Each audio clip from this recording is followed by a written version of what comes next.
আমাদের সুখ প্রদান করবে, এটি একটি ভ্রান্ত ধারণা।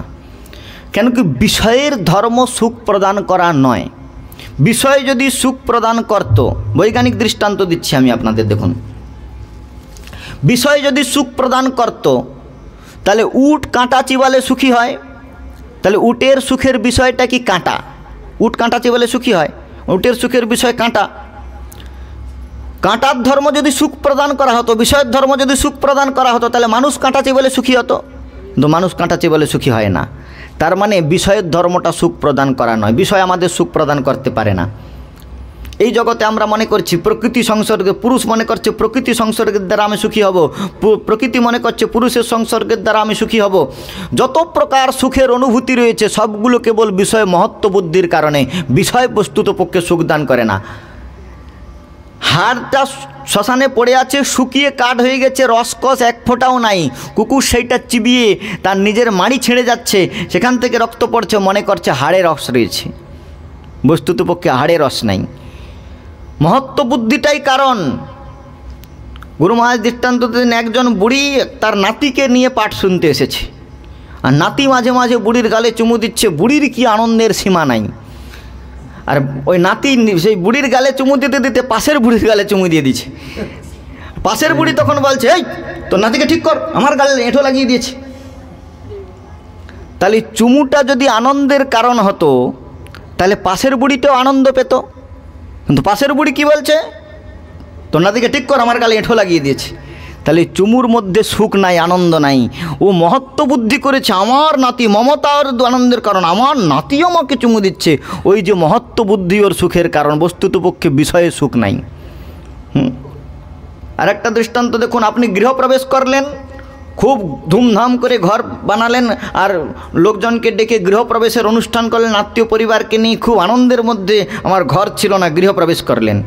তাহলে গৃহটা তো আনন্দের কারণ, কেন কি আমার গৃহ ছিল না, গৃহ হলো, গৃহপ্রবেশ করলেন আনন্দের সঙ্গে। এই জগতে বিজ্ঞান অনুসারে কার্য কারণ পরস্পরের মধ্যে ভেদাভেদ সম্বন্ধ। কার্যের উৎপত্তি, কারণের থেকে কার্যের উৎপত্তি হয়। গ্যাস জ্বালিয়েছেন, জলটা গরম হচ্ছে, গ্যাসটা বন্ধ করে দেবেন, জল ঠান্ডা হতে শুরু করবে। তাহলে কারণটা নষ্ট হয়ে গেলে কার্য নষ্ট হয়ে যাবে। কারণই কার্যরূপে প্রতীতি হয়, কার্যরূপে পরিণত হয়। তাহলে কারণ কি? আনন্দের কারণ কি? গৃহপ্রবেশ করছি, তাহলে গৃহটা আনন্দের কারণ। গৃহটা যদি আনন্দের কারণ হতো তাহলে গৃহটা তো 50 বছর রয়েছে, গৃহপ্রবেশের আনন্দটা 50 বছর থাকে না কেন? অতএব ওই গৃহটা আনন্দের কারণ নয়, বিষয়টা আনন্দের কারণ নয়, বিষয়টা সুখদান করতে পারে না। বিষয়টা আনন্দের কারণ নয় এই জন্যেই যে গৃহটা তো আপনার কাছে 50 বছর রয়েছে, আনন্দ 50 বছর থাকছে না কেন না? আপনার আমার গৃহ হোক এই প্রকার মনের মধ্যে, পায়ে যদি কাঁটা ফুটে কনকন করে, কাঁটা বেরিয়ে গেলে আনন্দ হয়, তাহলে আমার গৃহ হোক এই প্রকার মনের মধ্যে একটা আশার কাঁটা, আকাঙ্ক্ষার কণ্টক বিদ্ধ ছিল। যখন গৃহ হয়ে গিয়েছে তখন আশার কাঁটাটা বেরিয়ে গিয়েছে, তখন আপনার কাঁটা বেরোনোর আনন্দ হচ্ছে, আপনি মনে করছেন যে গৃহপ্রাপ্তির আনন্দ হচ্ছে। তাহলে বস্তুত পক্ষে বিষয়টা সুখদান করছেন। আচ্ছা, এই জগতে এখন বিচার করুন ভালো করে, এই জগতে সুখ পেতে গেলে এইটাই মাধ্যম। সুখ পাওয়ার উপায়টা কি? ইন্দ্রিয়ের সঙ্গে বিষয়ের সংযোগের ফলে সুখ হয়। রসগোল্লা খাওয়ার ইচ্ছা হলো, রসনাতে জিভেতে রসগোল্লা দিলেন, রসগোল্লা খেয়ে আপনি আনন্দ পেলেন। তাহলে ইন্দ্রিয়ের সঙ্গে বিষয়ের সংযোগের ফলে সুখের অনুভূতি হয়। আমি কি বললাম, সুখটা আমরা কীরকম চাই? কেউ চায় না ঠাকুর আমি 50 বছর সুখী থাকি, তারপরে 50 বছর দুঃখ হোক। হ্যাঁ, কেউ চায় না যে আমার চোখটা 70 বছর পরে নষ্ট হয়ে যাক। আমরা চিরদিন সুখী হতে চাই। তাহলে সুখের বাসনাটা আমাদের চিরন্তন। তাহলে চিরন্তন সুখের বাসনাটা আমরা যে ইন্দ্রিয়ের সঙ্গে বিষয়ের সংযোগের ফলে যে সুখটা লাভ করছি, এই সুখটা চিরন্তন হতে পারে না। কেননা ইন্দ্রিয়গুলোর একটা লিমিটেড পাওয়ার, একটা লিমিটেড পিরিয়ড রয়েছে। এখানে যদি একটা বিরাট হ্যালোজেন জ্বেলে দেওয়া হয় যে 2500-3000 হাজার ভোল্টেজের, তাহলে আমাদের চোখ বন্ধ করে নিতে হবে, তার দিকে তাকাতে পারবো না। তাহলে একটা লিমিটেড পাওয়ার রয়েছে, লিমিটেড পিরিয়ড রয়েছে। 80 বছরের পরে আপনি যতই চবনপ্রাশ খান, আপনার চোখে দেখতে পাবে না, ছানি কাটাতে হবে। তাহলে লিমিটেড পাওয়ার, লিমিটেড পিরিয়ড রয়েছে। তাহলে একটা নির্দিষ্ট সময়সীমা, একটা নির্দিষ্ট ক্ষমতা রয়েছে ইন্দ্রিয়ের, ওই পর্যন্ত বিষয় ভোগ করতে পারবেন। 80 বছর, যেমন 5 বছরের বালককে বিবাহ করে দিলে সে কিছু বুঝবে না, তেমনি 80 বছরের বুড়োকে বিবাহ করে দিলে আর ছেলে হবে না। তো তাহলে ইন্দ্রিয়ের একটা নির্দিষ্ট সময়সীমা রয়েছে ভোগের। তো কিন্তু আমাদের সুখটা কতটা প্রয়োজন, বলে চিরন্তন সুখ প্রয়োজন। আর ইন্দ্রিয়ের দ্বারা যে সুখটা অনুভূতি হচ্ছে এটা সীমিত। ইন্দ্রিয় এক সময় তৃপ্ত হয়ে যায়, বললাম 50 গ্লাস শরবত দিলে শরবত আর মিষ্টি লাগবে না।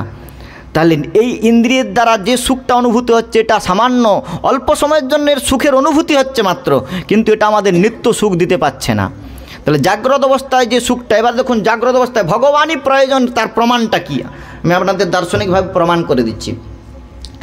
যার যে জিনিসটা প্রয়োজন, খুব ভালোবাসে যে জিনিসটা, কেউ মিষ্টি খেতে ভালোবাসে, কেউ সিরিয়াল দেখতে ভালোবাসে, কেউ অর্কেস্ট্রা শুনতে ভালোবাসে, কেউ নাতিকে কোলে নিয়ে আদর করতে ভালোবাসে, যে যে জিনিসটা ভালোবাসে তাকে যদি ওই জিনিসটাই 24 ঘন্টা দিয়ে দেওয়া হয়, 24 ঘন্টা কেবল, যে না বুড়ি নাতিকে খুব ভালোবাসে একদম পরাণের থেকে বেশি, তাকে যদি 24 ঘন্টা নাতিকে কোলে নিতে দেওয়া হয়, সে বুড়ি বলবে বৌমা তুমি এখন নাতি ধরো, আমি ঘুমোবো।